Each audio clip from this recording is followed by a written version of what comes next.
Are you interested in some spicy new deck tech? Well, here's your host, Capital G! And peoples of the world, welcome back. Capital G bring you Ghyrson, Starn, Kelermorph. Before we dive into the list itself, of course, be sure to like and subscribe if you enjoy what we're doing here on the channel. Lots and lots of EDH related content. And also come join me on Discord. We've got all my social details in the description below. On that note, let us dive into the deck tech. Ghyrson Starn, one of the legendaries tucked away into the Warhammer 40k product. It's not one of the facing commanders, but that's okay. It's still a pretty nifty one. Red, blue, and 1 for this 3/2 Tyranid human. I don't play Warhammer. I don't know what a Tyranid is. I don't know what a Kelermorph is. All I know is that this guy's got 3 arms. It's pretty cool. It's a 3/2. It's got Ward 2, so it's really difficult to hit with spot removal. And the ability 3 auto steps. Whenever another source we control deals exactly 1 damage to a permanent or player, this deals 2 damage to that permanent or player. Pretty sweet. So shoot something for 1, they shoots it for 2 more. Love it. Great strategy here. One thing I wanted to highlight before I go into the deck tech itself, I just want to highlight a nombo that seems to be pretty popular. And that's with Chandra Awakened Inferno. Not that it's a bad card for the deck, but it does not synergize with Ghyrson. The +2, each opponent gets an emblem with, at the beginning of your upkeep, this emblem deals 1 damage to you. You would think this works with our commander. It doesn't. The problem is that even though the emblems are being created by our ability, because it's our opponents creating those emblems, they own and control the emblems. So they do not trigger alongside Ghyrson. So a little bit of a nombo. It is in 17% of decks as of me recording this video. 17% of 623 Ghyrson decks on EDH Rec. So a little challenge, but little bonus challenge stats for those EDH Rec fans.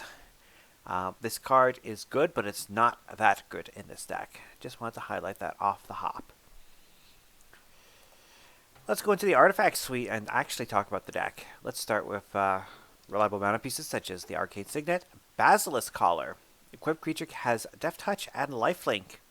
Throw this onto our commander and gain a ton of life, shoot down our opponent's creatures, so on and so forth. Love it. Thalwar Stone, Hedron Archive, Isochron Scepter. Uh-oh.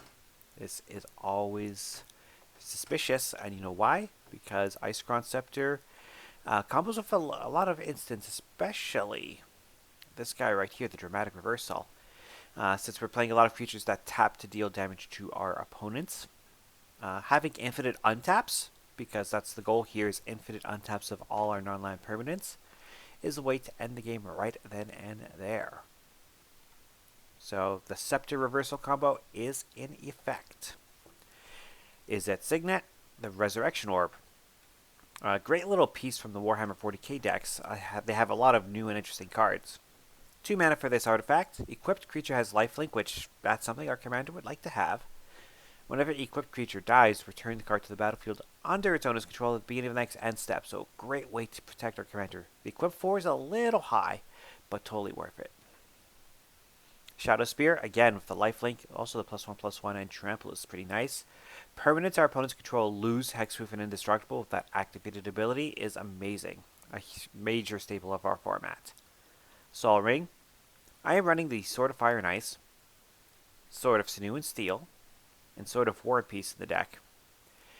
Why? They all give protection from red. Why do I want protection from red? Wait and see.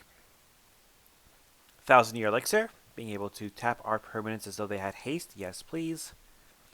And lastly, the Worn Power Stone. Moving on to our creatures. We got lots of them. Now, be careful. Some of the older cards, if it says it deals 1 damage to each opponent, it could also deal damage to planeswalkers, depending on the age of the card. I believe, was it Battle for Zendikar Onwards where they changed that? So cards prior to Battle for Zendikar, if it says deal 1 damage to an opponent, it could also damage a planeswalker. In the case of Brimstone Trebuchet, since it was printed in Throne of Eldraine, when it says deals 1 damage to each opponent, it is each opponent. If you're not sure, always double check your oracle text. I'll definitely say which cards don't quite read the same way as we go. In this case, read it exactly as you see it with Brimstone Trebuchet. Canoptic Scarab's Worm. 4 mana for this flying insect.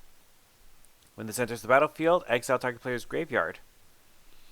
For each artifact or land card exiled this way, create a colorless insect artifact token with flying. Nice. We play a lot of fetch lands in our format, so this is easily, even in the early game, going to hit a graveyard with 2 or 3 lands in it and get us a swarm. There are also 1/1s that can fly over defenders, and yes, each source dealing combat damage is going to get buffed up by our commander. Chandra's Magwat taps to deal damage to a player or planeswalker. Cinder Pyromancer taps to deal damage to target player or planeswalker. This was printed originally in Lorwyn. So therefore, this can actually deal damage to a planeswalker. If you're going to run a bunch of these pingers, I'd say keep a notepad of what can and cannot target planeswalkers directly. This can. Cunning Spark Mage. This deals 1 damage to any target. Again, it was printed. It's an older card. So this can in fact deal damage to planeswalkers as well. Not just creatures or players, but planeswalkers as well. Defiler of Dreams and Defiler of Instinct are both here. Once they're out, in the case of Defiler of Dreams, it lets us cast blue permanent spells by paying 2 life instead of a blue. So it reduces the cost a little bit of our blue permanent spells. And then whenever we cast the blue permanent, we get to draw a card. In Defiler of Instinct's case, it does the same thing for us for red. And whenever we cast a red permanent spell, deal 1 damage to any target. Electrostatic Field. This deals 1 damage to each opponent specifically. Exalted Flamer of Tentic. So, actually just going back to Electrostatic Field. Okay, so it's actually Return to Ravnica. So it's prior to Return to Ravnica where they changed that rule, I'm pretty sure. I'm not quite sure of the timing, but in this case, yes, it's very specifically 1 damage to each opponent. I do have the Oracle text in front of me as I go through, just so everyone knows. That's how I can tell the difference. Anyways, let's try this again. Exalted Flamer of Sentic has the Sorcerer's Inspiration, which means at the beginning of our upkeep, we get to return an instant or sorcery card at random from our graveyard to our hand. Yes, please. Whenever we cast an instant or sorcery spell, deal 1 damage to each opponent. I like that. Firebrand Archer. Whenever we cast a non-creature spell, deal 1 damage to each opponent. Gelectrode. Taps to deal damage to any target. And whenever we cast an instant or a sorcery, we can untap it and get to deal more damage that way. Goblin Sharpshooter. It does not untap during our untap step, but whenever a creature dies, it will untap. And then it's tapped to deal 1 damage to any target. Again, an older card, so this one is any target. Immolation Shaman. Whenever an opponent activates an ability of an artifact, creature, or land that is not a mana ability, this deals 1 damage to that player. Again, that gets pumped up by our commander. Inferno Titan. This is spicy. So 6 mana. 6 mana, 6/6. We all know this card very nicely. When it enters the battlefield or attacks, it deals 3 damage divided as we choose amongst 1, 2, or 3 targets. So if we decide to deal, 1 damage to 3 different targets, let's say our opponents, for example, 1 damage to each of their domes while our commander is out, our commander will recognize that and throw out 2 additional damage to each of them. So it's like 3, 3, and 3. Pretty sweet. Kessig Flame Breather. Whenever we cast a non-creature spell, deal 1 damage to each opponent. Yes, please. Lightning Rig Crew. An 0/5 taps to deal damage to each opponent. This is a great blocker, actually. And once it's no longer Summoning Sickness, this can tap at the end of our last opponent's turn. Whenever we cast a pirate spell, don't worry about pirate spells. We don't really have any. Lava Crew. Tap to deal damage to each opponent. Whenever we cast a multicolored spell, this untaps. Pretty sweet.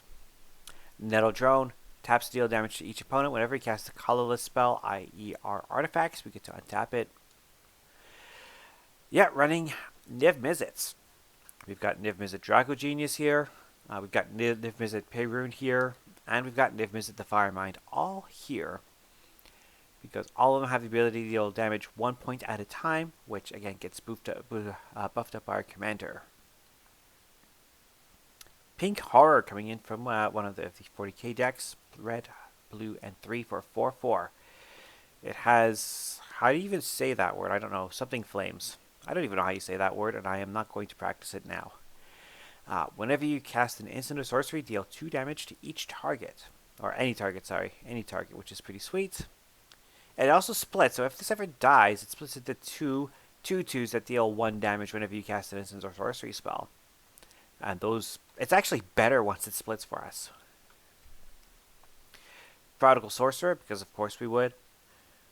There's Prodigal Sorcerer, sorry. Prodigal Pyromancer is the time-shifted version. So it's a red creature, tap to deal damage to any target. Prodigal Sorcerer, tap to deal damage to any target. Razorfin Hunter, 2 mana, taps to deal 1 damage to any target. We've got the Rootwater Hunter, taps to deal damage to any target. Spark Double, we want to copy our commander and get even more damage out that way. Thornwind Fairies, taps to deal damage to any target. Pythian Stinger, again this is any target. Yes it is, taps to deal damage to any target. It also has Unearth, so if it's sitting in our graveyard we can always pay the 2 mana, rush it out and tap it and get some damage done. Full Shock Sorcerer, a 1/1 with haste, taps to deal damage to any target. And lastly, the Witty Roastmaster. We've actually got a lot of creatures in this deck, so whenever a creature comes into the battlefield under our control, this deals 1 damage to each opponent. Alright, we're going to go to enchantments. Again, a lot of people are probably suspicious of why I have so much protection from red in the deck. Here is the reason. Pyrohemia. At the beginning of our end step, if there are no creatures on the battlefield, sacrifice Pyrohemia. But for a single red, deal 1 damage to each creature and each player. Which means as long as our commander, because we want to put this on our commander can in fact shoot itself if we deal a damage to it. So by giving our commander protection from red, we can use Pyrohemia as much as we like and just go nutso. A few other powerful enchantments. Curiosity, of course. If Mizzet and Curiosity are a well-known combo, it's even enhanced by our commander because now we're dealing 3 damage at a time. And when it's 3 damage per card, we'll actually be able to end games that way, clean and proper. Impact Tremors, again, we have lots of creatures, so whenever a creature comes down, deal a damage to each of our opponents. Yes, please. Now for something a little dirty. A Burning Earth. Whenever a player taps a non-basic land for mana, this deals 1 damage to that player. We love our non-basic lands. In fact, in our format, we love lands. Whenever a player, so Mana Barbs. Whenever a player taps a land for mana, Mana Barbs deals 1 damage to that player. Yes, we want to give our commander lifelink. Yes, people are going to be really, really mad at us when we drop a Mana Barbs with our commander out. Just saying. Beware when you play these cards. The game is going to accelerate and people are going to be eyeing you up. On to instants and sorceries. Chandra's Pyrohelix. 2 mana, deal 2 damage divided as we choose amongst 1 or 2 targets. Yes, please. Especially when we hit 2 different targets and hit them both for 3 with our commander. Chaos Mutation for anything that we really can't shoot down for whatever reason. 5 mana instant. Exile any number of target creatures controlled by different players. We can even exile one of our own creatures just to get something better or something else. For each creature exiled this way, their controller reveals cards from the top of their library until they hit a new creature and put it onto the battlefield. We've already talked about Dramatic Reversal.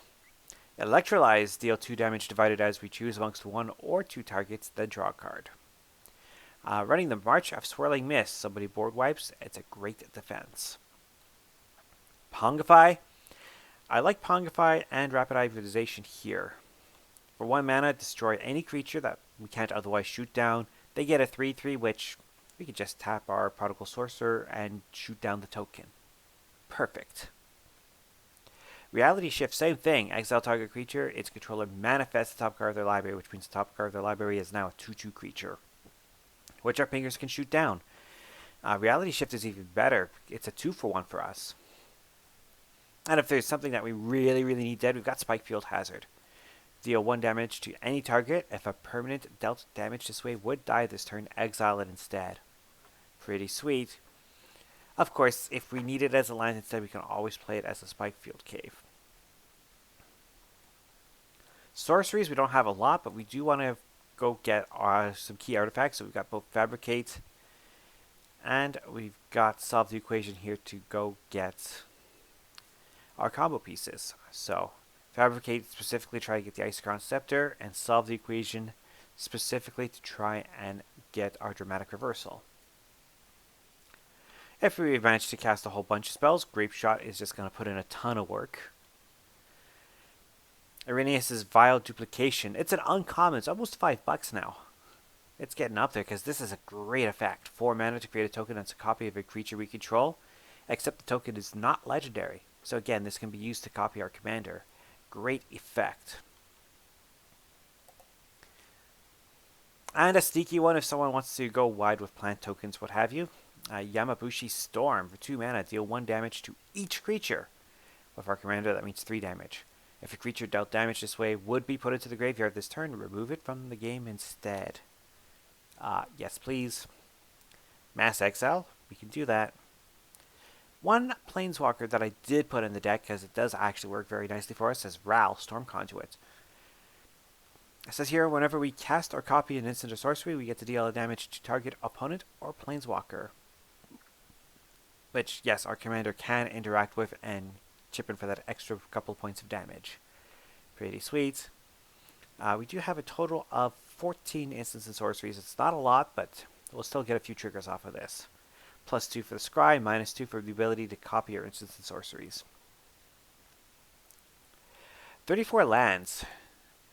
Command Tower, of course. Evolving Wilds. Exotic Orchard. Fabled Passage. The Fiery Islet. I'm running Fiery Islet and not the Pain Land. Because Fiery Islet, it's pay 1 life. This does not interact with our commander. But the Pain Land version, the one that's like tap, deal damage to you to get a blue or red, well, our commander will see that and actually deal extra damage to us. So do not run the Pain Land. You can run the Fiery Islet because it's paying life. Don't run the Pain Land that deals the damage to you. Forgotten Cave. Frostboil Snarl, great dual land. 7 islands, a Molten Tributary. 6 mountains. Myriad Landscape. Path of Ancestry. Reflecting Pool. Reliquary Tower. Shivering Gorge. This is a spicy reprint from one of the recent commander decks. 3 mana, tap this, deal 1 damage to each opponent. So being able to ping our opponents out of our mana base, yes please. Silver Bluff Bridge. Storm Carved Coast. Saltwater Cliffs, or Swiftwater Cliffs in fact, gains us the life back. The Temple of Epiphany for the Scry. Temple of the False God, we're running more than enough lands to get this active. Terramorphic Expanse. Volatile Fjord. And the Witch's Clinic. Another spicy add. 2 tap target commander gains lifelink. Yes, we want our commander to have lifelink. We get it. Alright, that is my take on Ghyrson, Starn, Kelermorph. Again, I don't play 40k. I don't know what a Kelermorph is. But I do know what an awesome deck looks like, and this is going to be a fun time, at least for the pilot. So let me know what you all think of the deck. What are some of your suggestions? Would you go more spell focus, more creature focus? What are some of the tricks that you are putting in your Ghyrson deck? Be sure to put those in the comments below. Got a couple more videos up here for you on the side, and we will see you all again next time. Bye for now.